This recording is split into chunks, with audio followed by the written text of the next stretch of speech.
Police శాఖకు మాత్రం నా హృదయపూర్వక పాదాభివందనాలు తెలియచేసుకుంటున్నానండి.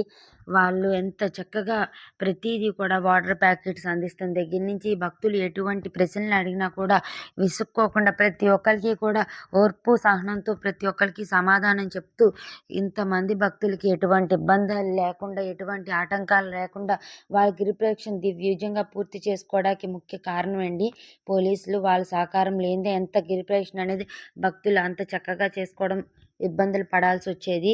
వాళ్ళు చక్కగా సహకరించారు. అలాగే విజయవాడ దుర్గమ్మ తల్లి కమిటీ, ఆలయ కమిటీ అందరికీ కూడా నా పాదాభివందనాలండి. వాళ్ళు అన్ని ప్రికాషన్స్ చక్కగా ఎక్కడెక్కడ దారిలో భక్తులు ఇబ్బంది పడకుండా ఉండడానికి ప్రతిదీ కూడా అన్ని చక్కగా ఏర్పాట్లు అయితే చేశారు. అలాగే విజయవాడ ప్రజలందరికీ కూడానండి మాటల్లో చెప్పలేకపోతున్నాను. ఎంతమంది భక్తులు విజయవాడ వస్తున్నారంటే విజయవాడ ప్రజలందరూ కూడా చక్కగా వాళ్ళందరికీ సహకరించి